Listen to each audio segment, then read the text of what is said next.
राम हरे राम राम राम हरे हरे।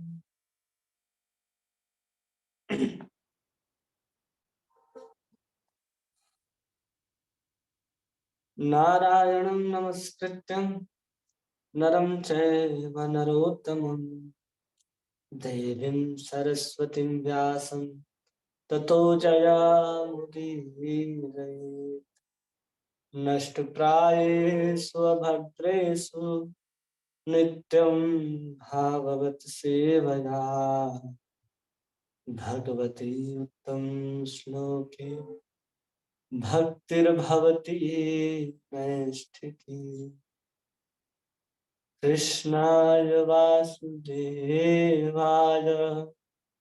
देवकी नंदनाय च नंदगोपकुमाराय गोविन्दाय नमो नमः।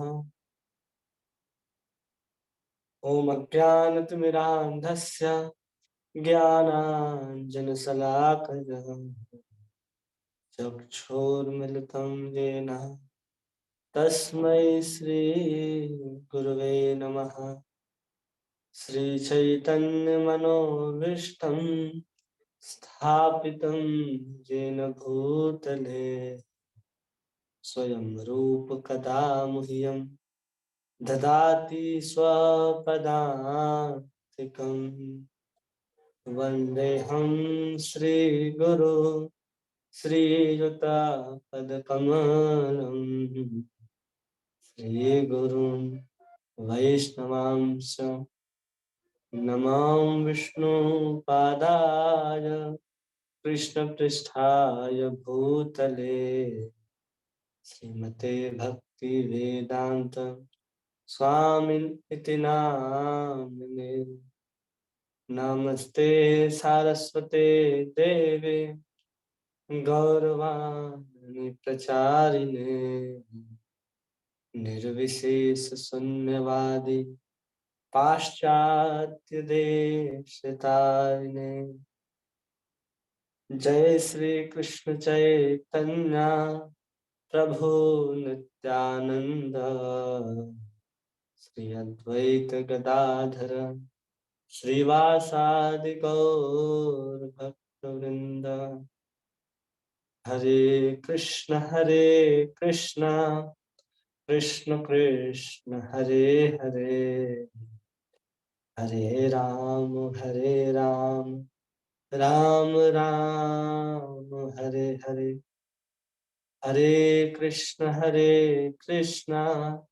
कृष्ण कृष्ण हरे हरे हरे राम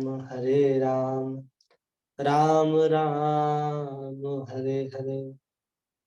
हरे कृष्ण कृष्ण कृष्ण हरे हरे हरे राम राम राम हरे हरे।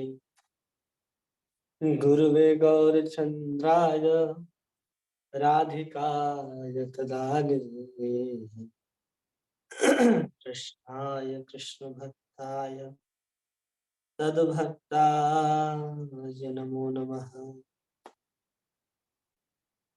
हरे कृष्णा। आप सभी भक्तों का इस भागवत संघ में बहुत बहुत स्वागत है। श्रीमद् भागवत जो हमें भगवान के नजदीक ले जाता है, हमारे अंदर भक्ति को, ज्ञान को, वैराग्य को, त्याग को हमारे अंदर पुष्ट करता है।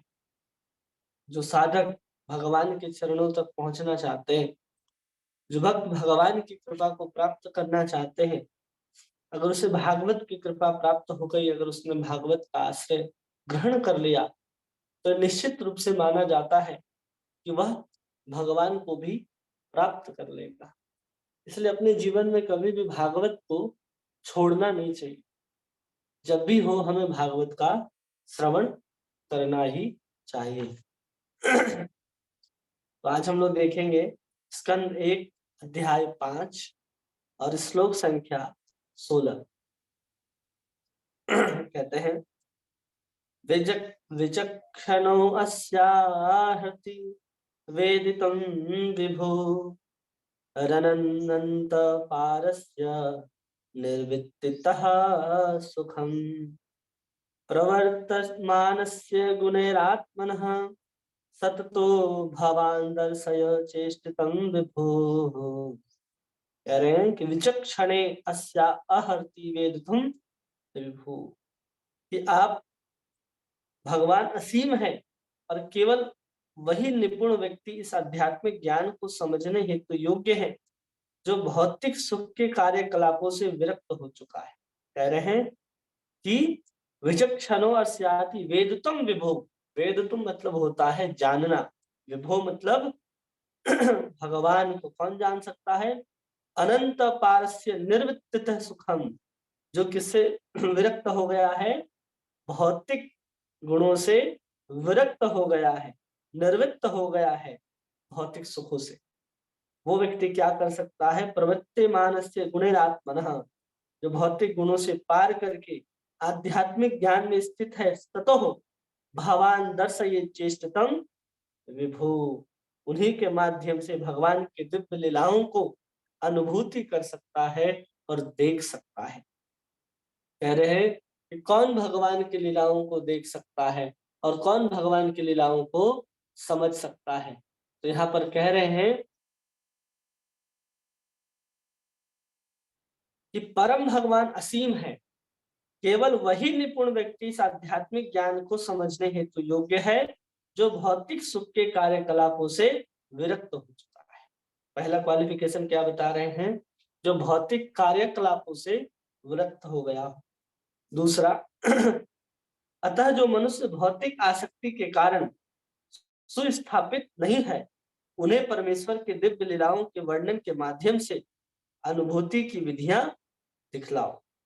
अब यहाँ दो चीज बता रहे, एक तो जो भौतिक कार्यकलापों से पूर्ण तरह से विरक्त हो गया है, वो भगवान की लीलाओं को, कथाओं को आदि को समझ सकता है, और दूसरे जो भौतिक आसक्ति के कारण उस अवस्था में स्थापित नहीं है, जैसे हम लोग तीनों गुणों से बाहर नहीं है, भौतिक कार्यकलापों में अत्यधिक आसक्त है, तो हम लोगों के लिए वेद व्यास जी को निर्देश दे रहे हैं नारद जी कि ऐसा करो कि जो भौतिक आसक्तियों में लगे हैं उनके लिए तुम दिव्य लीलाओं का वर्णन करो ताकि वो भगवान की अनुभूति प्राप्त कर सके। इसलिए अगर कोई बद्ध अवस्था में भी भगवान की लीलाओं का, कथाओं का आनंद उठाना चाहता है तो भी उसे भागवत की शरण में ही आना पड़ेगा, तब जाकर के वो भगवान के लीलाओं का, कथाओं का आनंद प्राप्त कर सकता है। इसलिए यहाँ पर कह रहे हैं ततो भगवान दर्शये चेष्टतम विभु, जो भगवान ने क्रियाकलाप किए हैं, चेष्टाएं की हैं, उन सभी को इस तरह से वर्णन किया जाए, इस बद्ध व्यक्ति भी अगर उन लीलाओं को श्रवण करता है तो उसे अनुभूत होने लग जाए, उसे लीला दर्शन होने लग जाए। इस तरह से वेद व्यास जी को कहा जा रहा है कि आप भागवत को वर्णन कीजिए। तात्पर्य में प्रभुपाद बताते हैं, ईश्वरीय विद्या का विज्ञान कठिन विषय है। इसका विज्ञान ईश्वरीय विद्या का, अगर किसी को ईश्वरीय विद्या प्राप्त करना है तो बहुत कठिन है, विशेष रूप से जब उसमें भगवान के दिव्य स्वभावों का वर्णन, और खास करके जहां पर भगवान के स्वभाव का वर्णन हो जाए, उसको समझना किसी साधक के लिए और भी कठिन हो जाता है। यह ऐसा विषय नहीं है जिसे भौतिक कार्यों में अत्यधिक आसक्त रहने वाले व्यक्ति समझ सके। ऐसा विषय भी नहीं है कि जो भौतिक कार्यकलापों में लगे रहेंगे और उसके बाद भी हम चाहेंगे कि हम भगवान के उन दिव्य लीलाओं को, दिव्य वार्ताओं को समझ सके। बहुत कठिन हो जाता है जब व्यक्ति भोगों में लगा होता है, सांसारिक वृत्तियों में लगा होता है, और उसके बाद भी वो चाहता है कि हम भगवान के उन लीलाओं का, उन कथाओं को श्रवण कर लें, तो बहुत कठिन है वो वस्तु। क्योंकि भगवान क्या है? असीम होने के कारण अनंत है, और भगवान की असीमता व्याप्त है पूरे के पूरे संसार में, हर कण कण में भगवान की असीमता व्याप्त है। इसलिए अगर कोई अपने सामान्य बुद्धि के द्वारा भौतिक कार्यकलापों में लगे रह करके अगर समझना चाहे व्यक्ति के लिए समझना अत्यंत कठिन है। केवल वे ही इस महान विज्ञान का अध्ययन कर सकते हैं जो आध्यात्मिक ज्ञान के अनुशीलन द्वारा भौतिक कार्यों से प्राय निवृत्त हो चुके। इसके कारण हो चुके हैं आध्यात्मिक ज्ञान का अनुशीलन करने के कारण। आध्यात्मिक ज्ञान मतलब जो भगवान कृष्ण के नाम लेते हैं, उनका प्रचार करते हैं और निरंतर चिंतन करते रहते हैं कि हम भगवान की सेवा किस प्रकार करें। इस तरह के जो साधु जन होते हैं, बड़े बड़े जो वैष्णव जन होते हैं, वो क्या करते हैं, इसका अध्ययन करते हैं और इनको समझते हैं धीरे धीरे। भगवत गीता में स्पष्ट कहा गया है कि हजारों लाखों व्यक्तियों में से कोई एक ऐसा विरला व्यक्ति होता है जो दिव्य अनुभूति में प्रवेश करने का अधिकारी होता है। कोई एक विरला व्यक्ति होता है हजारों लाखों में। मनुष्यानाम सहस्रेषु कश्चिद यत्तति सिद्धये यत्तावपि सिद्धानाम कश्चिन माम वेति तत्वतः। कहते कि हजारों लाखों मनुष्यों में से कोई एक है जो इस मार्ग पर चलने का प्रयास करता है, और हजारों लाखों इस मार्ग पर चलने वालों में से कोई एक सिद्धि को प्राप्त करता है, और हजारों लाखों मनुष्यों में से कोई एक जो सिद्धि को प्राप्त कर चुका होता है। कश्चिन माम वेति तत्वतः, वो मुझे थोड़ा सा समझ पाता है कि मैं क्या हूं। भगवान ये बता रहे हैं जिसमें ईश्वर को पुरुष रूप में वर्णित किया जाता है, जिसमें ईश्वर को एक पुरुष के रूप में वर्णित किया जाता है। अतएव नारद मुनि वेद व्यास जी को उपदेश देते हैं कि भगवान की दिव्य लीलाओं का वर्णन द्वारा ईश्वर के विज्ञान का प्रत्यक्ष वर्णन करें। उनका क्या वर्णन करें? प्रत्यक्ष रूप से वर्णन करें, छिपा करके वर्णन नहीं करें जैसे अन्य पुराणों में अन्य स्थानों पर वर्णन किया गया है। स्पष्ट रूप से वर्णन करने के लिए यह नारद जी वेद व्यास जी को कह रहे हैं। श्रील वेद व्यास स्वयं इस विज्ञान में पटु है और वे भौतिक भोग से भी विरक्त हैं और वर्णन करने में अत्यंत पटु हैं, और साथ साथ वो भौतिक भोगों से भी विरक्त है। अतएव वे इसका वर्णन करने के अधिकारी हैं, और उनके पुत्र सुखदेव गोस्वामी उनसे इसे ग्रहण करने हेतु योग्य व्यक्ति। वर्णन करने के लिए कौन है? वेद व्यास जी। और उनसे कौन श्रवण करते हैं? फिर उनके पुत्र सुखदेव गोस्वामी उनसे ग्रहण करते हैं। श्रीमद् भागवतम सर्वोत्कृष्ट ईश्वरीय विज्ञान है। इससे अच्छा विज्ञान आपको कहीं देखने सुनने के लिए नहीं मिलेगा। अगर आपको भगवान के विषय में जानना है, आपको कहीं आवश्यकता नहीं है कि आप अन्य पुराणों को या अन्य किसी ग्रंथ को पढ़े। अगर आप भागवत को अध्ययन करते हैं तो भागवत में ही भगवान का जो सर्वोत्कृष्ट विज्ञान है वो सब कुछ इसी में वर्णित है। अतएव जन सामान्य पर औषधि सा प्रभाव दिखा सकता है। और जन सामान्य में कैसा प्रभाव दिखाएगा? औषधि का। एक दवा जैसे किसी रोगी व्यक्ति को ठीक करता है, उसी प्रकार भागवत जो है किसी का हृदय के अंदर काम वासना जग रही हो, संसार का भव रोग लगा हो, तो सब यहाँ पर क्या करता है? वो भागवत धीरे धीरे समाप्त कर देता है। क्योंकि इस ग्रंथ में भगवान की दिव्य लीलाएं हैं, अतएव भगवान तथा इस ग्रंथ में कोई अंतर नहीं है। इसमें भगवान की दिव्य लीलाओं का वर्णन है, इसलिए यह प्रभुपाद कहते हैं कि इसमें और भगवान में कोई अंतर नहीं है। यह ग्रंथ भगवान का ही साहित्य अवतार है। इस प्रकार साधारण मनुष्य भी भगवान की लीलाओं का वर्णन सुन सकते हैं। इस प्रकार जो साधारण व्यक्ति हैं वो भी भगवान की लीलाओं का, कथाओं का वर्णन सुन सकते हैं। इससे वे भगवान का सानिध्य प्राप्त कर सकते हैं। अगर कोई भगवान के कथाओं को सुनता है तो हमें ऐसा समझना चाहिए कि वो भगवान का ही संग प्राप्त कर रहा है, भगवान का ही संग वो प्राप्त कर रहा है। ऐसा नहीं है कि वो भगवान का संग प्राप्त नहीं कर रहा। कोई अगर लीलाओं को शुद्ध रूप से वर्णन किया जाता है और कोई साधक अगर पूरे मनोदशा के साथ वहां उपस्थित होकर के भगवान की लीलाओं को सुनता है, तो भागवत कह रही है कि वो भगवान का ही संग प्राप्त कर लेता है। आगे कह रहे, इस प्रकार क्रमशः भव रोग से शुद्ध हो सकते हैं। यही नहीं, पटु भगवत भक्तगण ऐसी नवीन विधियां निकाल सकते हैं जिनसे वे देश तथा काल के अनुसार अभक्तों को बदल सकते हैं। और जो भक्त होते हैं, जो प्रचार करने में निपुण होते हैं, वो नई नई विधियों के द्वारा अभक्तों को भी बदल सकते हैं। भक्ति सक्रिय सेवा की प्रक्रिया है। भक्ति क्या है? सक्रिय सेवा। ऐसा नहीं है कि आप निष्क्रिय होकर के बैठ जाएंगे और कहेंगे कि अरे हम तो भगवान की सेवा कर रहे हैं। नहीं, आपको भगवान की सेवा करनी पड़ेगी। सबसे सूक्ष्म सेवा, सबसे छोटी सेवा जो आप कर सकते हैं, वो अपने जीवन में अपनानी चाहिए भगवान के लिए। भगवान को तुलसी दल अर्पण करना हो, भगवान के मंदिर में मार्जन करना हो, भगवान के लिए पुष्प माला बनाना हो, भगवान के लिए भोजन बनाना हो, इस तरह की सेवा को हम लोग प्रत्येक दिन स्वीकार कर सकते हैं कि हाँ, हमें प्रत्येक दिन इस सेवा को करना है। इसलिए यहाँ कह रहे भक्ति सक्रिय सेवा की प्रक्रिया है और दक्ष भक्तगण भौतिकतावादी जनता की मन बुद्धि में इसे प्रविष्ट कराने के लिए सरल विधि निकाल सकते हैं। और कोई दक्ष भक्त अगर होता है तो जिन लोगों को समझ में नहीं आ सकती ये बातें, उनको भी समझाने के लिए उसको अत्यंत सरल तरीके से समझा करके उसके हृदय के अंदर, उसकी बुद्धि के अंदर स्थापित कर सकता है। भगवान की सेवा के लिए भक्तों द्वारा संपन्न किए गए ऐसे दिव्य कार्यकलापों से भौतिकतावादी मनुष्यों के अल्पज्ञ समाज में नव जीवन का संचार हो सकता है। अगर भक्त इस भागवत के संदेश को दूसरों तक पहुंचाने के लिए अगर अपने कदम को उठाते हैं तो पूरे के पूरे समाज के लिए एक नव जीवन का संचार हो सकता है।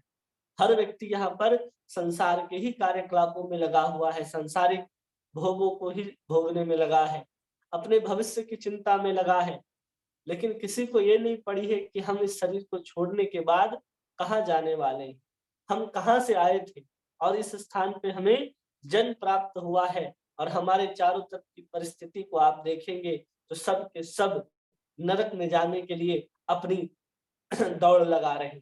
कहीं और जाने के लिए किसी का दौड़ नहीं है, सबका दौड़ केवल और केवल नरक जाने के लिए है। कोई ना भागवत के संदेश को शुद्ध रूप से सुनता है और न ही कोई धार्मिक कृत्यों को, धार्मिक विधि निषेधों का पालन करता है। सब अपने मन से अपने अपने कार्यकलापों को करते रहते हैं और उसके बाद जब वो दुख में पहुंचते हैं, कष्ट में पहुंचते हैं, अंत समय आता है तो फिर उनका प्राण ऐसे ही निकल जाता है बिना भगवान का ध्यान किए हुए और वो न जाने कहाँ चले जाते हैं, कोई नहीं जानता है। इसलिए आपको भी अगर नहीं जानना है कि हम मरने के बाद कहाँ जाएंगे, तो हम लोग भी भौतिक भोगों में दौड़ सकते हैं, हम लोग भी नरक जाने के कंपटीशन में भाग ले सकते हैं। लेकिन हम लोगों को पता है कि हमारा मनुष्य जीवन हमको भोगों के पीछे भागने के लिए नहीं मिला, बल्कि हमें भगवान के पीछे भागने के लिए मिला है। जब हमें भगवान के पीछे के लिए भागने के लिए जब ये जीवन दिया गया है, तो हमें निश्चित रूप से ये ध्यान रखना चाहिए कि हम भोगों के पीछे ना भागें। पूरा का पूरा जो समाज है, उसको प्रभुपाद कह रहे हैं कि नवजीवन संचार हो सकता है उसमें। मतलब प्रभुपाद देख रहे हैं कि पूरा का पूरा संसार जो है, वो एक ही दिशा में मरा हुआ है। किसी को फर्क नहीं पड़ता कि वो क्या कर रहा है और क्या नहीं कर रहा है। जब हरे कृष्णा भक्त उनके पास जाते हैं कि आप ये श्रीमद् भगवत गीता है, ग्रंथ ले लो, बहुत तरह के लोग बात सुनाते हैं, अरे आप तो धर्म को बेच रहे हो, भगवान को बेच रहे हो, आप तो रोड में ले आए भगवान को। लोग मंदिर तक नहीं जाते और भगवान स्वयं गीता के रूप में भक्तों के हाथ में उपस्थित होकर के सड़क पर पहुंच जा रहे हैं। लोगों को भगवान की कृपा नहीं दिखाई दे रही, लोगों को दिखाई दे रहा है कि हम भगवान को सड़क पर बेच रहे हैं। इतने मूर्ख है संसार के लोग कि अगर उनको गीता दिया जाए, भागवत सुनाया जाए, अरे ये सब तो बुढ़ापे का कार्य है। कोई एक भी व्यक्ति हमको दिखा दे जो बचपन से भक्ति न करता हो और बुढ़ापे में जाकर के उसने भक्ति स्वीकार की, कभी भी संभव नहीं है। अगर कोई अपने पूरे के पूरे जो सारी इंद्रियां जब उसके वश में रहती हैं, सब में सभी इंद्रियों में उसकी ताकत रहती है, अगर तब से वो भगवान का नाम लेना शुरू नहीं करता, तो ये निश्चित रूप से है कि बाद में जब उसकी इंद्रियां शिथिल हो जाएंगी, वृद्ध अवस्था को पहुंच जाएगा, तब वो चाहे कि हम भगवान कृष्ण का नाम लें तो संभव नहीं है, ऐसा होता ही नहीं है। इसलिए पूरे के पूरे संसार में नव जीवन संचार करने की बात यहाँ पर प्रभुपाद जी कह रहे हैं कि सबको नव जीवन संचार होना चाहिए भागवत के संदेश के माध्यम से, तब जाकर के ही समाज का कुछ उद्धार हो सकता है। जो हम लोग कह रहे हैं, सुन रहे हैं, इसको हम लोगों ने रिकॉर्ड करके मोबाइल में, यूट्यूब में डाला जाता है। क्यों? क्योंकि कोई भी अगर श्रवण करे तो उनका लाभ हो। इसलिए ये सब कार्य किए जाते हैं। इसलिए भक्त कुछ न कुछ प्रयास में लगे रहते हैं। नहीं तो किसको पड़ी है कि हाँ, चलो भागवत सुनते हैं, भागवत गाते हैं। जो साधक लोग हैं वो तो खुद ही अपना हरे कृष्ण महामंत्र जप करके आनंद में रह सकते हैं। लेकिन उनके अंदर कहीं न कहीं करुणा होती है, प्रभुपाद जी की प्रेरणा होती है। कि वो चैतन्य महाप्रभु के मिशन में है, तो अपने साथ-साथ 2-4 और लोगों को जोड़े, ताकि वो भगवान के धाम उनको भी ले जा सकें। जिनको निरंतर देखते हैं, जिनसे वो निरंतर मिलते हैं, अगर उनका भी सौभाग्य जागृत नहीं हुआ, तो आपके उनके संग प्राप्त करने का उनको कोई लाभ नहीं है। जैसे आपके पिता हैं, आपके पुत्र हैं, आपके पति हैं, आपके पत्नी हैं, या आपके मित्रगण हैं, या आप जहाँ पर जाते हैं, जिनसे रोज मिलते हैं, अगर उनको भी आप भगवान के नाम को उसके जीवन में न दे सके, तो क्या फ़ायदा होगा? फिर तो वही होगा कि जैसे समाज एक स्थान से अपने स्वार्थ के लिए जीता था, वैसे आप भी स्वार्थी होकर के जी रहे हैं। उसी समाज में जी रहे हैं, तो हमें हमारा कर्तव्य बनता है कि हम उस समाज को जिस दिशा में जा रहा है, उस दिशा में जाने से रोकें।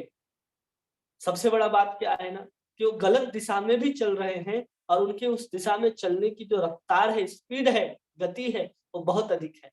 ऐसा नहीं है कि लोग धीरे-धीरे उस नरक की दिशा में जा रहे हैं, उस भोग की दिशा में जा रहे हैं। बहुत तेज़ी से आप प्रवृत्ति देखेंगे लोगों की, कि तुरंत उस दिशा में प्रविष्ट हो जाते हैं और तुरंत उधर भागने लग जाते हैं।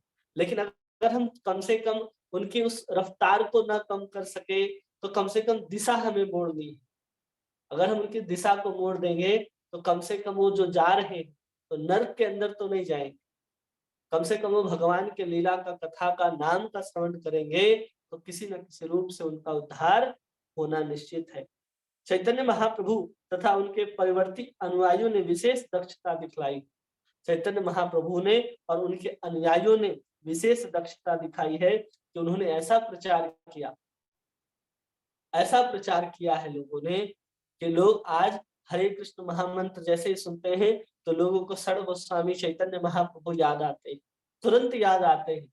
अगर हरे कृष्णा कहा जाए तो पता चल जाता है इनको कि हाँ, ये चैतन्य महाप्रभु के ही अनुयायी हैं, ये उन्हीं को अपना सब कुछ मानते हैं। केवल और केवल हरे कृष्ण महामंत्र अगर कोई सुनता है, सबको पता है कि ये महामंत्र किसके द्वारा हम सबको प्रदान किया गया है। और उसके बाद इस विधि का अनुगमन करते हुए इस कलह प्रधान युग में भौतिकतावादी मनुष्यों को शांतिमय जीवन तथा दिव्य अनुभूति की अवस्था प्रदान की जा सकती है। इसी के द्वारा शांतिमय जीवन अगर चाहिए, तो भी भक्ति और भागवत का आश्रय हम लोगों को ग्रहण करना पड़ेगा। अगर कोई भक्ति और भागवत का आश्रय ग्रहण नहीं करता है, तो निश्चित रूप से संसार के भोगों में लिप्त रहेगा। वो चाह करके भी उससे बाहर नहीं निकल सकता। आप अपने आप से सोचिए कि जब आप हरे कृष्ण मूवमेंट में नहीं आए थे, तब आप कैसे सोचते थे? आप तब कैसे भोजन आदि ग्रहण करते थे? जैसे सामान्य जन करते हैं, वैसे आप भी किया करते थे, कोई फ़र्क नहीं पड़ता था। सब वैसे ही किया करते थे, हम भी करते थे, आप भी करते थे। हमें गलत और सही का ज्ञान ही नहीं था। हम जो कर रहे हैं, उसको उसी तरह करते जाते थे। और जब लोग समझाने आते थे, तो हम उनकी ओर ऐसे देखते थे कि ये क्या समझा रहा है। वैसे ही होता है सामान्य जन के। इसलिए हमें हमारे अंदर ऐसी दक्षता होनी चाहिए कि हम उस व्यक्ति को इस भागवत के संदेश को, गीता के संदेश को उसको कैसे समझा सके। उसको पता भी नहीं चले कि गीता में, भागवत में कहा जा रहा है। कोई ऐसा पूर्ण नास्तिक व्यक्ति है जिसको गीता, भगवान, रामायण, महाभारत से कोई मतलब ही नहीं है, वो सबको काल्पनिक मानता है, तो आप उसको कैसे बता सकते हैं इस चीज को? वो आपके अंदर दक्षता होनी चाहिए कि हम इसको कैसे बताएं कि जो कार्य को कर रहा है उसमें शिथिलता आए, वो भोगों के प्रति शिथिल हो जाए, वो संसार के प्रति इतना भाग रहा है, वो भाग दौड़ उसका कम हो, ताकि उसके जीवन में शांति और दिव्य अनुभूति का प्रदान किया जा सके। इसलिए यहाँ पर प्रभुपाद जी इस चीज को समझा रहे हैं और नारद जी वेद व्यास जी को भी कह रहे हैं कि जो भौतिक भोग से विरक्त है, वही भगवान को समझ सकता है। लेकिन जो भौतिक भोगों में आसक्त हैं, उनके लिए आप ऐसा वर्णन करो कि उनको भी भगवान की दिव्य अनुभूति हो सके, उनको भी भगवान की लीला दिखाई जा सके। इसलिए वेद व्यास जी को कह रहे इतनी निपुणता के साथ वर्णन किया जाए, और वेद व्यास जी उसको करने में सफल हो चुके हैं। तब जाकर के जो निपुण भौतिकतावादी लोग थे पूरे के पूरे संसार में, जहां प्रभुपाद जी जाकर के उनको जो शराब की तरह, पानी की तरह शराब पीते थे, भोजन की तरह गौ का मांस खाते थे, कुत्ते बिल्ली की तरह वो संग करते थे, कहीं सड़क पर ही सो जाते थे, कभी कहीं सो जाते थे, उन लोगों को भी इस भागवत के दिव्य संदेश के द्वारा शुद्ध वैष्णव बना दिया। तो सोचिए कि क्या है भागवत में और क्या है उनके भक्तों में कि इन तरह के भक्तों को भी भगवान की सेवा प्रदान की जा सकती है। तब तो हमारा जन्म तो भारत में हुआ है, हर लोग कृष्ण का राम का नाम जानता है। हमें तो भारत में रह करके हर भारतवासी को भक्त हो जाना चाहिए। जब प्रभुपाद जी विदेश में प्रचार करते हैं तो प्रभुपाद जी कहते हैं कि भारत में सभी लोग भक्त हैं, क्योंकि सभी लोगों ने कृष्ण का नाम अवश्य सुना है, वो कृष्ण के बारे में जानते हैं, चाहे वो किसी भी मत पंथ संप्रदाय के हो, उनको पता है कि कृष्ण का जन्म कहाँ हुआ था, उनके माता पिता का नाम क्या है। इतना तो सबको ही जानता है, भारत में जन्म लेने वाला हर कोई, हर इंसान जानता है। तो प्रभुपाद जी कहते हैं भारत में तो सब कोई भक्त है। क्यों कहते हैं? क्योंकि उनकी तुलना में जो वहां भौतिकतावादी में लगे हुए थे, उसकी तुलना में तो कम से कम भारत के लोग जो हैं वो धर्म को मानते हैं, कहीं ना कहीं वो धर्म से जुड़े होते हैं, चाहे अपने स्वार्थ के लिए जुड़े हो या कुछ और कार्य के लिए जुड़े हो, धर्म का कार्य करते ही रहते हैं। इसलिए प्रभुपाद वहां जाकर के हर भारतवासी को भक्त बनाते हैं। इसलिए जब प्रभुपाद जी वापस वृंदावन आते हैं तो प्रभुपाद जी कहते हैं कि अकेला में बूढ़ा व्यक्ति गया और वहां जाने के बाद इतने लोगों को हमने भक्त बना करके लाया, हम कब तक जाएंगे हम विदेश, आप भी प्रचार करो, आप भी जाओ विदेश और इन लोगों को भक्त बनाओ। पूरे के पूरे संसार में जरूरत है भगवान के संदेशों को पहुंचाने की। हम लोगों के पास जितनी सामर्थ्यता है उतनी सामर्थ्यता के साथ हमें प्रयास करना चाहिए कि हम भगवान के इन दिव्य संदेशों को उन सबके कानों तक पहुंचा सके। उन सबके हृदय को परिवर्तन करना केवल और केवल भागवत से ही संभव है और श्रीमद् भगवत गीता से ही संभव है। और आप किसी और ग्रंथ को लाएंगे तो शायद उसका प्रभाव उतना अधिक न पड़े जितना प्रभाव भागवत से पड़ना है। जब ज्ञान वैराग्य और भक्ति भक्ति वृद्ध अवस्था में एकदम जवान थी, ज्ञान और वैराग्य बूढ़े हो गए थे, उस समय नारद जी आते हैं, वहां पर वेद का पाठ करते हैं। वेदा गीता पाठेर मुहुर मुहुर, एक बार नहीं कई बार पाठ करते हैं, तो भी जाकर के वो लोग उठते नहीं हैं। लेकिन जैसे ही सनक आदि ऋषि हरिद्वार में बैठ करके बहुत सुंदर भगवान के लीला चरित्रों का गान आरंभ ही करते हैं, ओम नमो भगवते वासुदेवाय, ये कहते ही वो ज्ञान और वैराग्य तुरंत मूर्छित अवस्था से जागृत होकर के दौड़ते हुए जहां पर भागवत कहा जा रहा था वहां पर जाकर के बैठ जाते। इतनी सामर्थ्य है जो वेद में भी संभव नहीं है, वो गीता से भी संभव नहीं है। वहां कहते हैं वेदेश गीता पाठेर मोहिर मोहर, लेकिन फिर भी गीता हमें क्यों समझनी है? क्योंकि सभी वैदिक शास्त्रों का सार है, और उस सार का जिसमें भगवान की ही उस वाणी के अलावा लीला का भी वर्णन है, इसलिए इस भागवत को हम लोग अधिक महत्व देते हैं। और हमारे गौड़ीय संप्रदाय में यही दो ग्रंथ, तीन ग्रंथ जो है अति प्रधान रूप से स्वीकार किए जाते हैं। एक है गीता, दूसरा भागवत और तीसरा चैतन्य चैतामृत। यही हमारे गौड़ीय संप्रदाय का आधार है। इसी के आधार पर हमारा का पूरा पूरा इस संप्रदाय चलता है, और उसके शिक्षाओं के आधार पर चल करके ही हम सब भगवान तक पहुंचते हैं। अगले श्लोक में 17वें श्लोक में कहते हैं नारद मुनि, ये ये भी महत्वपूर्ण श्लोक है, इसको भी याद कर सकते हैं। त्यक्त्वा स्वधर्मं चरणाम्बुजं हरे भजन् पक्वतो पतते यदि यत्र कवो अभद्र मूद मुष्यकीं कुवार्त आप्तो अभजतां स्वधर्मतः। कह रहे हैं त्यक्त्वा स्वधर्मं शरणाम्बुजं हरे, कि जिसने भगवान की भक्तिमय सेवा में प्रवृत्त होने हेतु अपने भौतिक वृत्तियों को त्याग दिया है, उसका कभी कभी कच्ची अवस्था में पतन हो सकता है, तो भी उसके असफल होने का कोई खतरा नहीं रहता। इसके विपरीत अभक्त चाहे अपने कर्तव्यों को पूर्ण रूप से रद्द क्यों ना हो, कुछ भी लाभ नहीं होता। क्या कह रहे हैं? त्यक्त्वा स्वधर्मम चरणाम्बुजम हरे, कि उसने त्याग दिया हो भगवान का भजन करने के लिए। भजन पक्वतो पतते यदि, अगर उसके बाद भी उसका पतन हो जाता है, यत्र कौ वा भद्र मूढ़स्य किम, फिर भी वो सफलता को प्राप्त करेगा। लेकिन कोई अपने कर्तव्य में भी लगा रहता है, लेकिन वो भगवान का भक्ति नहीं करता, तो उसके कर्तव्य निभाने का कोई लाभ नहीं है। को वार्ता आपताम भजताम स्वधर्मतः, लेकिन वो अब अपने कर्तव्य में लगा रह करके भी भगवान का भजन नहीं करता, तो को वार्थः, उसका क्या अर्थ है? उसका कोई अर्थ नहीं है। यहाँ पर नारद जी समझा रहे हैं। अब यहाँ पर कर्तव्य से ऊपर उठने की बात कह दिया। जैसे भगवान कहते हैं सर्वधर्मान परित्यज्य मामेकं शरणं व्रजः अहं त्वां सर्व पापेभ्यो मोक्षयिष्यामि मा शुचः। उसी चीज को यहाँ पर कह रहे हैं कि कोई अगर भक्तिमय सेवा में लगा हो और अपने भौतिक वृत्तियों को त्याग दे, भौतिक वृत्तियों को त्यागने के बाद ऐसा नहीं कि बहुत बड़ा चढ़ा भक्त हो जाए, वो अभी भी ऐसा भक्त हो जो कनिष्ठ अवस्था में हो, जिसको बहुत चीजों का ज्ञान न हो, फिर भी उसने भगवान के भजन करने के लिए अपने कर्तव्यों को छोड़ दिया है, तो भी अगर उसका बाद में कभी पतन भी होता है कि चलो अपने अवस्था से स्खलित हो गया, उसके बाद भी कहा जा रहा है उसके असफल होने के बाद भी ऐसा कोई खतरा नहीं रहता कि वो असफल हो जाए। वो गिरेगा फिर उठेगा, गिरेगा फिर उठेगा, लेकिन वो भगवान तक पहुंच जाएगा। और दूसरी ओर कह रहे हैं कोई अभक्त हो और अपने कर्तव्यों को पूर्ण रूप से पालन करता हो, तो भी कोई लाभ नहीं है अगर वो भगवान का भजन नहीं करता है। ठीक है। तात्पर्य में प्रभुपाद समझाते हैं कि जहां तक मानव जाति के कर्तव्यों का संबंध है, उसके कर्तव्य असंख्य है। उसके कर्तव्य क्या है? असंख्य है। अगर हमें मनुष्य का शरीर मिला है, तो उसमें फिर स्त्री का शरीर आता है, पुरुष का शरीर आता है। स्त्री के शरीर मिलने के बाद उसके कर्तव्य अलग हो जाते हैं।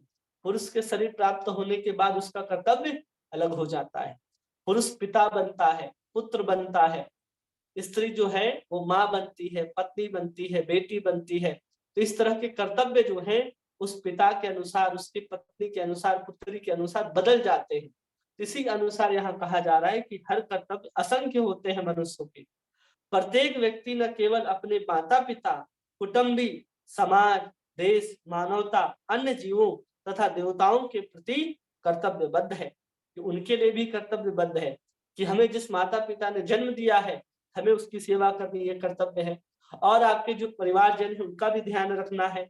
आप जिस समाज में रहते हैं उस समाज को भी देखना है, जिस देश में रहते हैं उस देश को भी देखना है, और पूरी की पूरी मानवता जाति को भी देखनी है। और साथ साथ जो हम लोग देवताओं के लिए यज्ञ आदि करते हैं उनको भी देखना है। तो ये सब कर्तव्य एक मनुष्य के साथ लगे ही रहते हैं। अभी तो महान दार्शनिकों, कवियों, वैज्ञानिकों के प्रति भी कर्तव्यबद्ध है। महान दार्शनिक हो, कोई कवि हो, कोई वैज्ञानिक हो, उसके लिए भी हम लोग कर्तव्यबद्ध रहते हैं कि देखो इस वैज्ञानिक ने हमारे लिए इतने सांसारिक सुविधाओं को जुटा करके रखा है।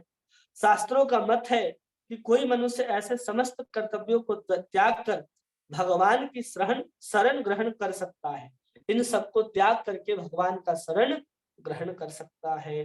अतः यदि ऐसा करता है, यदि भगवान की भक्ति करने में सफल हो जाता है तो अच्छी बात है।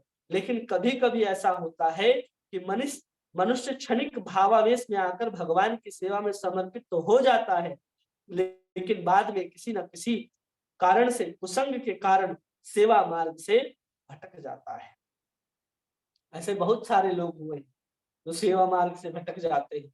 शुरू शुरू में जब भक्त आते हैं, जब हम लोग भी प्रचार करते हैं, तो हम लोग जब कॉलेजों में जाते हैं या फिर नए नए जब बच्चे, जब हम लोग पढ़ाई करते थे, जुटते थे, जब हम लोग उनको इन सब बातों को बताते थे कि देखो भगवान ऐसे ऐसे सब बता रहे हैं, भगवान की लीलाएं हैं, उसको इस तरह से सुनना चाहिए, तब जाकर के आनंद आएगा। वो कई बार आते थे हमारे उस जो रविवार का जो प्रीति भोज कार्यक्रम होता है, जिसको संडे फीस्ट कहते हैं, तो उसमें आकर के वो तो ऐसा कहते थे एक संडे दूसरे संडे के आने के बाद कि प्रभु जी हम यहीं रहे, अब हमको घर नहीं जाना है, अब हमको यही सब कुछ करना है। और फिर बाद में क्या होता है कि संडे प्रोग्राम आते-आते वो कहीं कॉलेजेस में या कहीं और कहीं जाते हैं। तो वहाँ जाने के बाद वो क्या आते के साथ कहते हैं प्रभु जी अब हमको जाना है, अब यहाँ पर नहीं रहना। पहले तो आकर के कहते थे कि अब सब कुछ छोड़ कर के यही रहना है। लेकिन कुछ समय के बाद क्या कहते हैं वो कि हम वापस अपने ही घर में जाकर के रहेंगे जहाँ पर हम रहते हैं। ऐसा क्यों होता है? कुसंग के कारण सप्ताह में 1 दिन सत्संग प्राप्त होता है। सुबह मंगल आरती सब कुछ करते हैं, लेकिन दिन भर जाकर के वो जिनके साथ रहता है वो बोलता है, अरे कहाँ रह रहे हो आजकल, तिलक लगा करके कॉलेज स्कूल अपने ट्यूशन में आने लग गए। अब वो उसको समझाने लग जाते हैं कि ये क्या कर रहे हो, तो उनका प्रभाव ज्यादा पड़ता है। तो कुसंग के कारण फिर उस चीज को छोड़ देते हैं, लेकिन असफल नहीं होते। उनका यही काम जो उन्होंने आकर के कर लिया, चाहे 1 दिन किया हो, 2 दिन किया हो, उसको अवश्य भक्ति के लाइन पर लेकर के आएगा, जिसको अज्ञात स्वीकृति कहते हैं। वो किसी न किसी कारण से भगवान की सेवा में लगेगा। ऐसा नहीं है कि वो सब कुछ छोड़ करके आया तो उसे छोड़ने का अपराध लगेगा। भगवान की सेवा करने के लिए हम सब कुछ छोड़ा जा सकता है। इसमें किसी प्रकार का अपराध नहीं है। खास करके जब चैतन्य महाप्रभु के इस आंदोलन में आने के बाद तो सब कुछ छोड़ा ही जा सकता है। आगे कह रहे हैं, उदाहरण के लिए कि भरत महाराज को एक मृग के प्रति गहन आसक्ति के कारण मृग का शरीर धारण करना पड़ा। इनको महाराजा भरत को मृग के प्रति आसक्ति हो गई। एक मृग का बच्चा था, जब शेर ने उनका पीछा किया दहाड़ते हुए, तो एक हिरनी के गर्भ में एक गर्भाशय के अंदर छोटा सा बच्चा था, वो गर्भवती थी हिरनी। वो जैसे ही नदी को पार करने का प्रयास करती है, उसी समय शेर जो है उसके पीछे दौड़ता है। तो उसके नदी पे दौड़ने और तैर करके जाने के क्रम में ही उसके गर्भ से वो हिरण का बच्चा जो है, मृग जो है, वो शावक जो है बाहर निकल जाता है। और उसी नदी के किनारे, गंडकी नदी के किनारे राजा भरत तपस्या करते थे। वो देखते हैं कि अरे ये तो क्या हो रहा है। वो दौड़ करके जाते हैं, उस हिरण को बाहर निकाल करके लाते हैं और हिरण को अपने बच्चे की तरह प्रेम से उसका लालन पालन करते हैं। उसके ऊपर दया दिखाते दिखाते उनका आसक्ति उनके प्रति हो जाती है। वो अपने तपस्या को छोड़ करके बार बार कहाँ किसके पीछे लग जाते हैं, उसी के हिरण के प्रति लग जाते हैं। वो हिरण को गोद में उठा करके चलते हैं कि अगर हम इसको छोड़ करके जाएंगे तो कोई जंगली जानवर आकर के खा जाएगा। अगर हम इसे खुला छोड़ देंगे, ऐसे ही अपने आप अगर वन में भेज देंगे कि जाओ वहां हरी हरी घास को चर के आओ, तो वहां कोई जानवर उसे मार देगा। तो खुद ही जाते थे राजा भरत, उनके लिए घास लेकर के आते थे, उनके लिए सब कुछ लेकर के आते थे। और राजा भरत कौन थे? जिसके नाम से ये पूरा का पूरा भारतवर्ष का नाम भारत पड़ा। वो एकमात्र राजा थे पूरे के पूरे भारतवर्ष के। उन्होंने अपने पूरे इस वैभव को छोड़ करके वन में जाकर के तपस्या कर रहे थे। राजपाट, सुंदर पत्नी, वैभव सब कुछ छोड़ दिया था उन्होंने। लेकिन सब कुछ छोड़ने के बाद देखिए उनकी आसक्ति कहाँ पड़ गई जाकर के, एक हिरण के बच्चे में। तो ऐसे ही जब कोई ना कोई ऐसे व्यवधान आ जाते हैं जो क्या होता है, हमको अपने पद से हटा देता है। तो हमको लगता है कि अरे हम बार बार पतन हो रहे हैं, लेकिन आप असफल नहीं होंगे। आप कभी ना कभी सफलता को प्राप्त करेंगे। तो यही बता रहे हैं यहाँ कर, मृत्यु के समय मृग के विषय में सोच रहे थे और अगले जन्म में वे मृग बने। लेकिन उन्हें पूर्व जन्म की घटना को भूले नहीं थे। फिर भी राजा भरत को हिरण के शरीर में भी याद था कि हमने हिरण से आसक्ति की और आज हमें हिरण के शरीर में जन्म लेना पड़ा है। इसी प्रकार शिव के चरणों के प्रति अपराध करने वाले चित्रकेतु का भी पतन हुआ।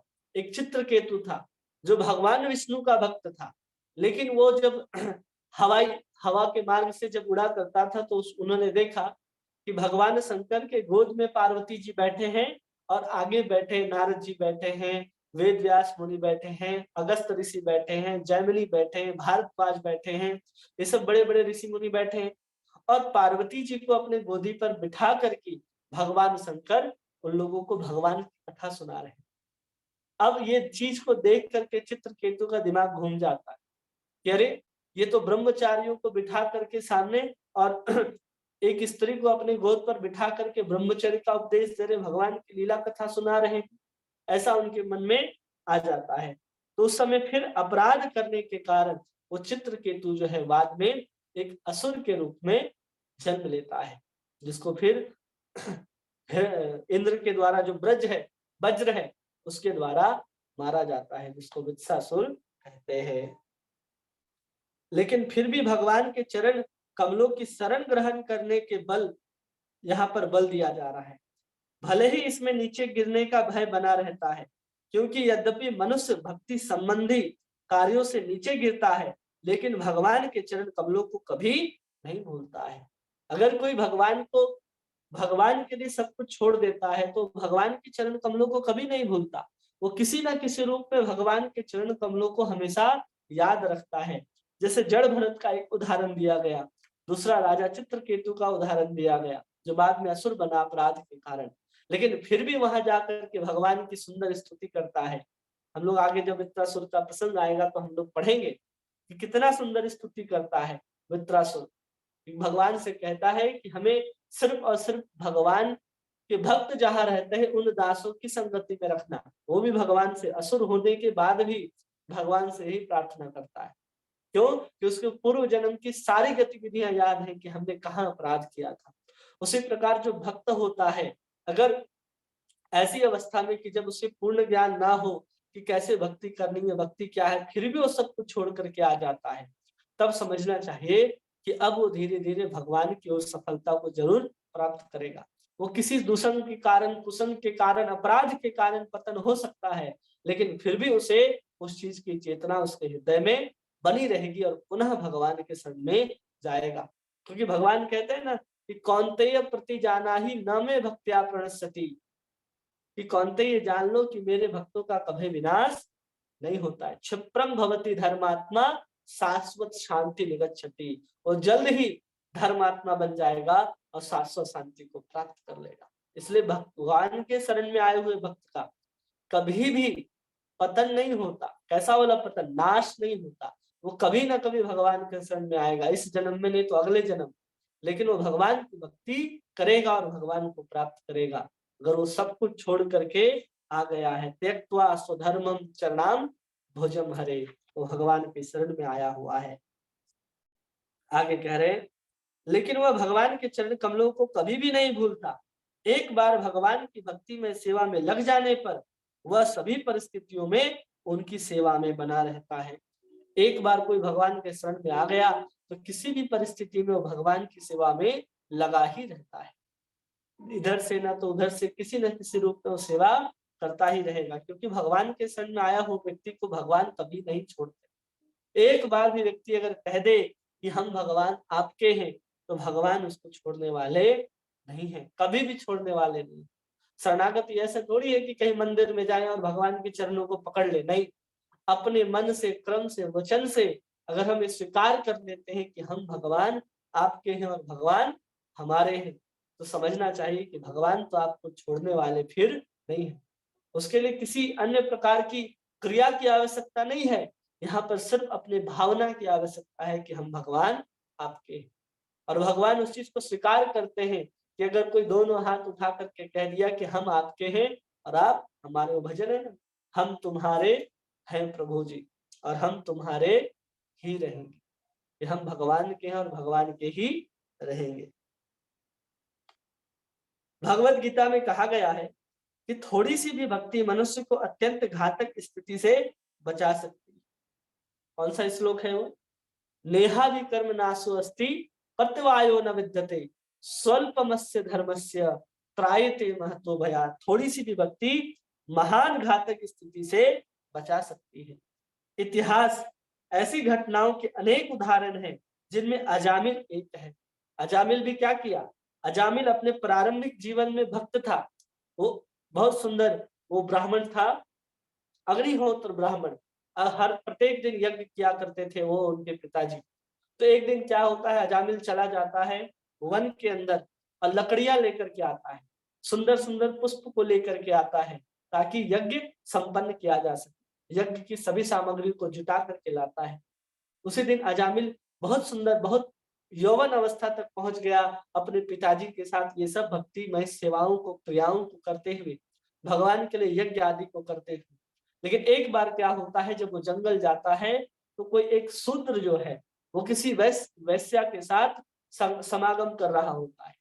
उस दृश्य को देखने के कारण उस अजामिल के मन में वैश्या आकर के बैठ जाती है।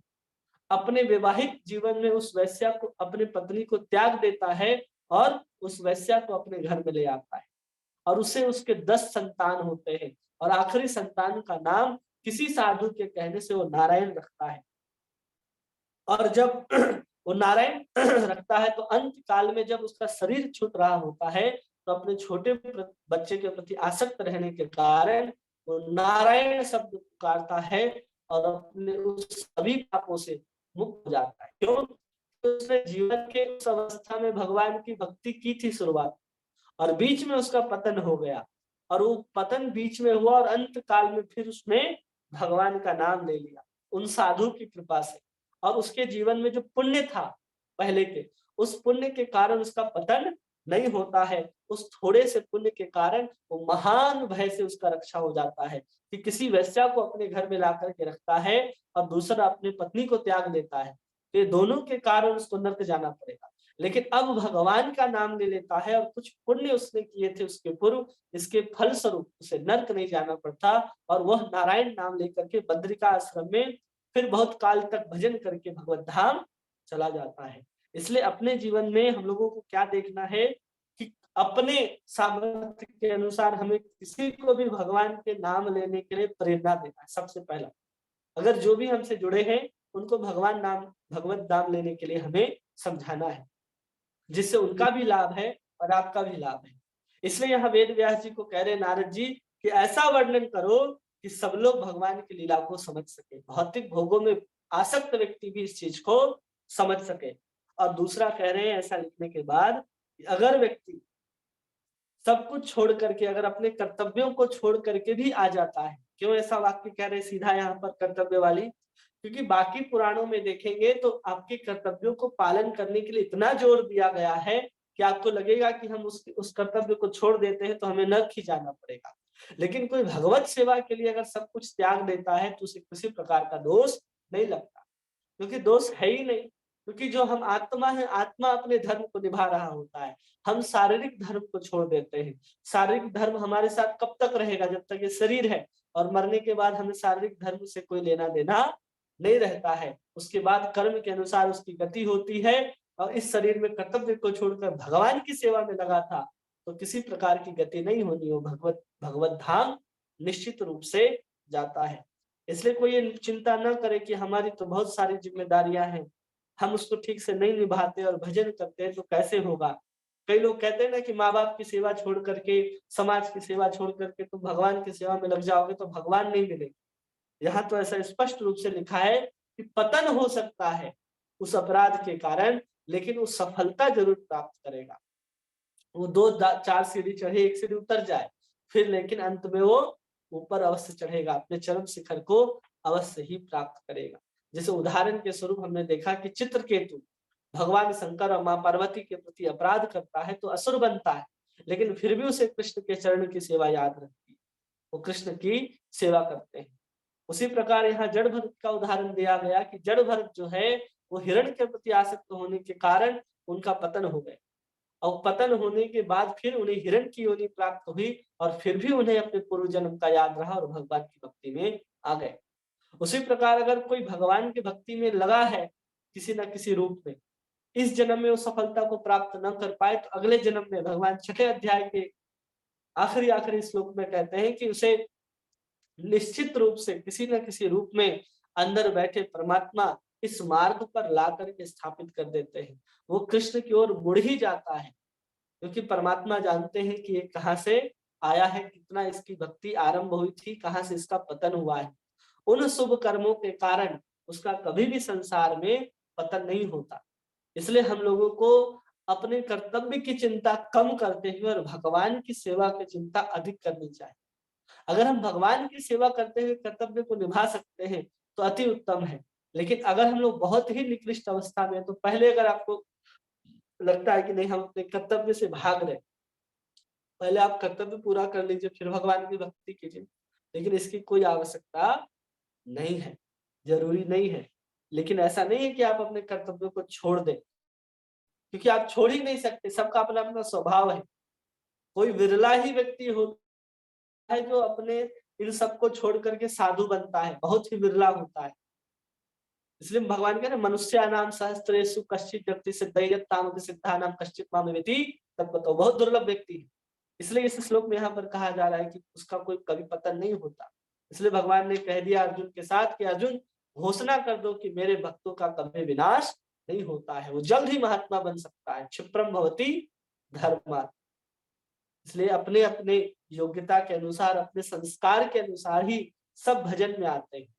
लेकिन जो प्रचारक होते हैं वो अपनी कृपा के द्वारा, भगवान के भक्त जो होते हैं अपनी कृपा के द्वारा वो क्या करते हैं, आपको तुरंत ही उस दशा से निकाल लेते हैं।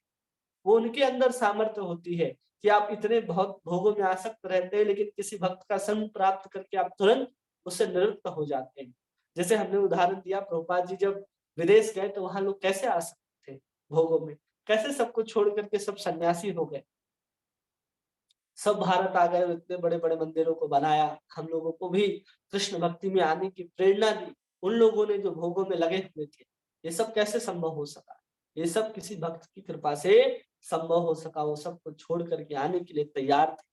इसलिए हमें भी अपने जीवन में ऐसे ही भगवान के शरण चरण ग्रहण करनी चाहिए और भगवान की सेवा करनी चाहिए।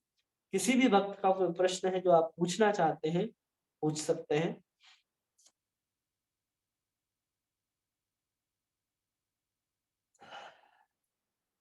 नहीं, किसी का कोई प्रश्न नहीं है, सब बातें सबको समझ में आई।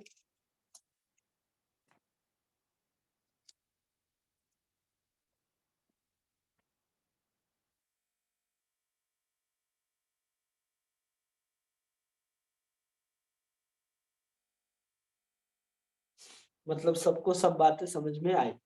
ठीक है, हरे कृष्णा प्रभु जी, दंडवत प्रणाम। धन्यवाद, प्रणाम। प्रभु जी, आपने आज एक बात बोली कि अगर कोई भक्त है, चाहे वो हाँ, माँ बाप की सेवा भी नहीं करता, मगर भगवत भक्ति में लगा हुआ है, तो उसको उसके सारे पाप माफ है, ऐसा है प्रभु जी?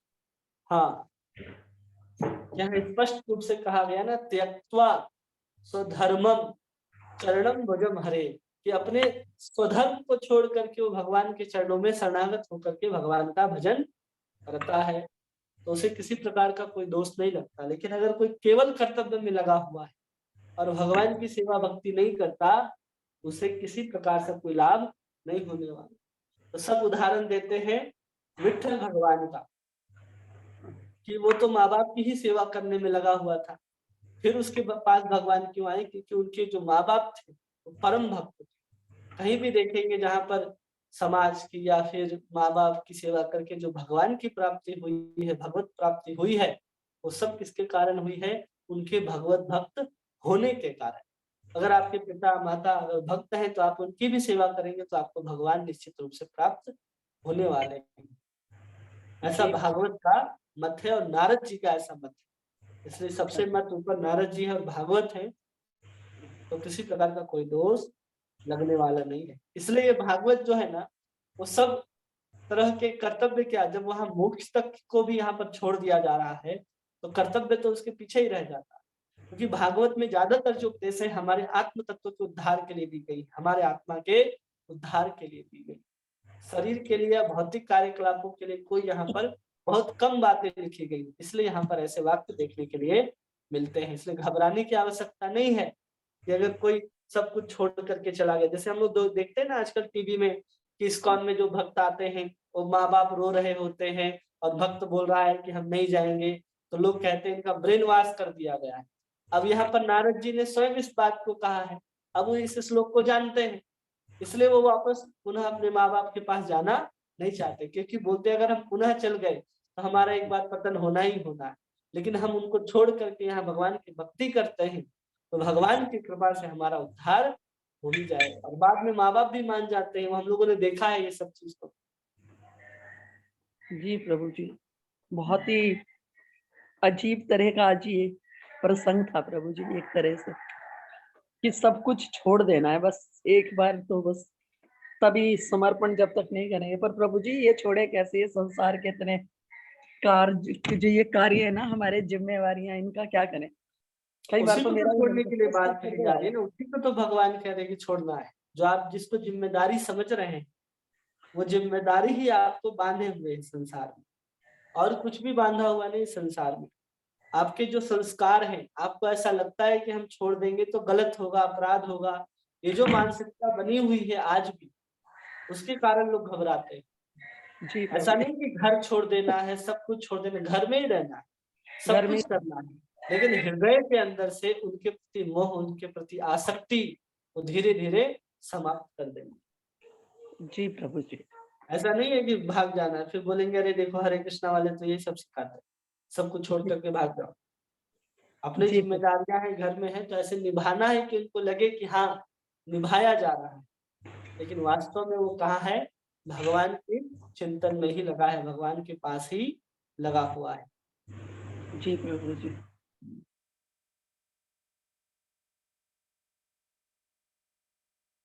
और किन्हीं का कोई प्रश्न या कुछ कहना चाह रहे हैं?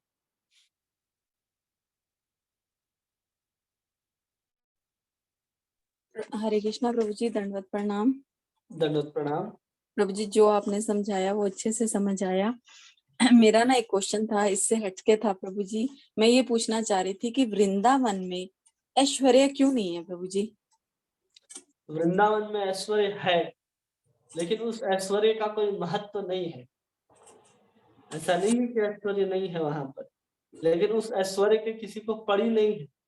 जैसे कोई अगर धनवान व्यक्ति आ गया आपके सामने, लेकिन आपको पता है कि ये सब मिट्टी के ढेले के समान है, आपकी दृष्टि वैसे हो गई, तो उसके धनवान होने का आपके सामने कोई लाभ तो रहा नहीं। वो अपने जो बड़े बड़े गाड़ियों को दिखाएगा, 10-15 बॉडीगार्ड्स लेकर के, उसका कोई लाभ नहीं है। उसी प्रकार भगवान के वृंदावन में जो ब्रजवासी हैं, उनका प्रेम भगवान के प्रति इतना बढ़ जाता है कि ऐश्वर्य को कुछ समझते ही नहीं कि ऐश्वर्य नामक कोई वस्तु भी होती है। क्योंकि ऐश्वर्य तो है, भगवान है, तो भगवान के अंदर तो समस्त ऐश्वर्य है। लेकिन जहाँ ऐश्वर्य जो है माधुर्य से पूर्ण रूप से ढका होता है, उसी को हम वृंदावन कहते हैं। जहाँ ऐश्वर्य प्रकट हो गया, माधुर्य नीचे आ गया, उसको वैकुंठ कहते हैं। इसलिए वृंदावन के अंदर माधुर्य भी है और ऐश्वर्य भी, लेकिन ऐश्वर्य जो है माधुर्य से ढका होने के कारण वहां पर ऐश्वर्य का पता नहीं चलता। अब देखिए, पूतना को भगवान मार रहे हैं, 7-6 दिन की अवस्था में पूतना को भगवान ऐसे मार देते हैं। मारने के बाद लोग कहते हैं कि आपके बालक ने मारा, आपके बालक ने मारा। माता यशोदा को विश्वास ही नहीं होता कि इतना छोटा बालक ऐसा भी कर सकता है। कि कोई नहीं होता, चुपचाप जाकर के वहां स्तनों के ऊपर खेल रहे होते हैं, पूतना के ऊपर, तो माता यशोदा लेकर के आती। जब कहता है कि आपके बालक ने उस छकड़े को उड़ा दिया आकाश में उतने दूर तक, बालक कहते हैं गोप बाल, तो वहां भी कोई विश्वास नहीं करता है। जब कृष्ण और बलराम स्वयं कहते हैं कि पिछले जन्म में राम था और हम लक्ष्मण थे, हम शेष अवतार हैं, डंडा लेकर के, लाठी लेकर के माता यशोदा उनके पीछे दौड़ती है कि तुम राम हो, तुम लक्ष्मण हो। वहां कोई किसी के ऊपर विश्वास ही नहीं करता। यहाँ तक कि कृष्ण भी अगर कहे कि हम ही राम थे, हम ही नरसिंह थे, हमने ही सब कुछ किया, तो कोई मानने वाला वहां पर नहीं, क्योंकि इतना माधुर्य है वहां पर कि उनकी जो ऐश्वर्य है वो ढक जाता है। जैसे आपका ही बच्चा अगर बहुत बड़े, अगर प्रधानमंत्री भी बन जाए, लेकिन घर में आए, तो उसकी प्रधानमंत्री जैसी सेवा तो नहीं होगी ना, वो आपके पुत्र जैसा ही उसकी सेवा होगी। उसी प्रकार वहां प्रेम और माधुर्य की सीमा इतना अधिक है कि भगवान की ऐश्वर्यता का कोई महत्व नहीं रह जाता। और है भी तो कोई जानने में उसको रुचि, इंटरेस्ट नहीं दिखाता कि तुम कौन हो, क्या हो। इसलिए वृंदावन में जब बात होती है कृष्ण के बीच या गोपियों के बीच, तो ऐसा बड़ी बड़ी बातें नहीं होती कि तुम परब्रह्म हो, ये हो, वो हो। सब साधारण बातें होती कि तुम लंपट हो, चोर हो, माखन चोरी करते हो, यही सब उनको कहा जाता है। इसलिए वृंदावन के अंदर माधुर्य अधिक होने के कारण ऐश्वर्य ढक जाता है। इसलिए ऐसा नहीं कह सकते कि वहां पर ऐश्वर्य नहीं है, ऐश्वर्य है, लेकिन उसका कोई महत्व वहां पर नहीं रह जाता। जी प्रभु जी, धन्यवाद प्रभु जी। प्रभु जी, कल पता है क्या हुआ, मेरी ना किसी वैष्णव से बात हुई, उनका फोन आया था मेरे पास। तो उन्होंने ना मुझसे एक प्रश्न किया कि आप भागवतम का श्रवण कर रहे हो? मैंने फिर बोला आपके बारे में, मैंने कहा हाँ जी, हमें वो करवा रहे हैं और बहुत अच्छे से करवा रहे हैं। तो पता है उन्होंने मुझे क्या आंसर दिया, कहते कि जिनके घर में भागवतम खाली है ना, मतलब अगर रखी हुई है तो ये लगा लो कि उस घर को देवता भी प्रणाम करते हैं।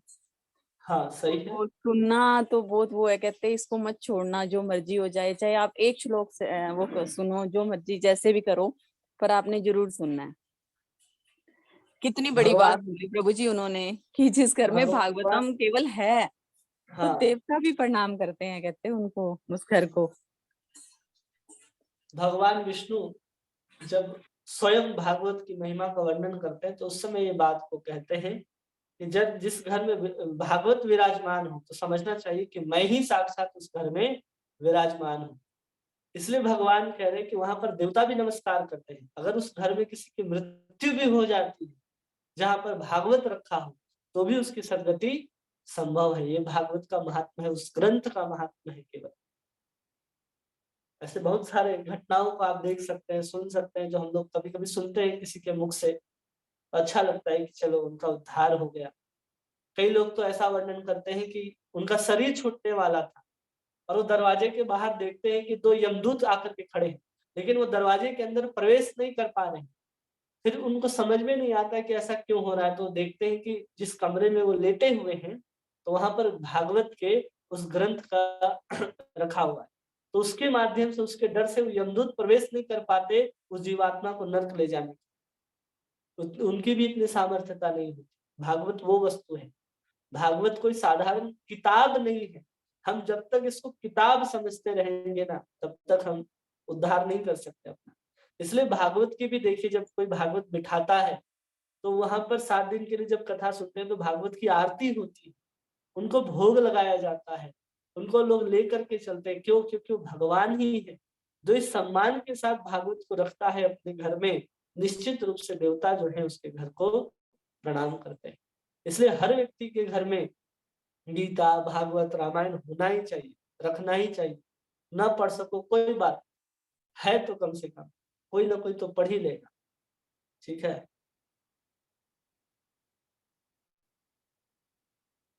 और किसी का कोई प्रश्न है?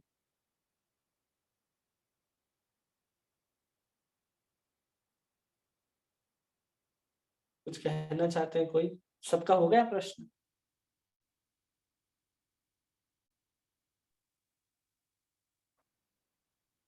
प्रणाम प्रभु जी, दंडवत प्रणाम। राधे राधे। दंडवत प्रणाम। राधे राधे। बोल रहे हैं प्रभु जी, मेरा छूतक चल रहा है, तो क्या छूतक में हम पूजा कर सकते हैं? नहीं, सूतक चल रहा है तो आप पूजा मत कीजिए। केवल भागवत जो यहाँ से सुनाया जा रहा है उसको श्रवण कीजिए। वही श्रवण कर रहे हैं प्रभु जी। और माला भी तो नहीं जप सकते हैं? माला जप सकते हैं, कोई भी माला जप किसी भी सकते हैं? सूतक, हाँ माला जप सकते हैं, भगवान का नाम ले सकते हैं। हाँ प्रभु जी। ठीक है, तो माला जपिए आराम से और भागवत कथा को श्रवण कीजिए। ठीक है। दंडवत प्रणाम। दंडवत प्रणाम। और किन्हीं का कोई प्रश्न, कोई समस्या समाधान?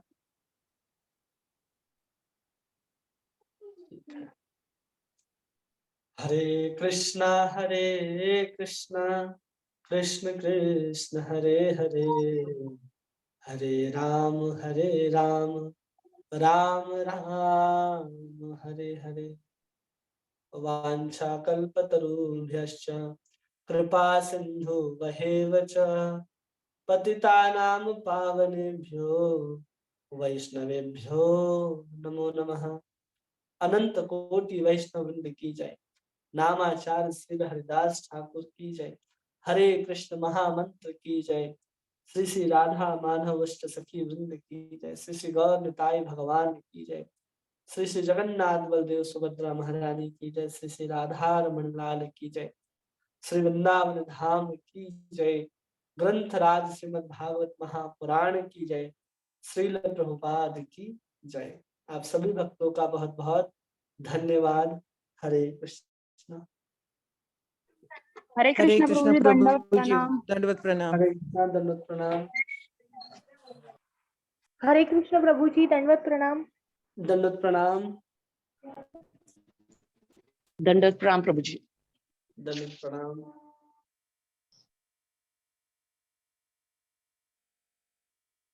दंडवत प्रणाम प्रभु जी। दंडवत प्रणाम।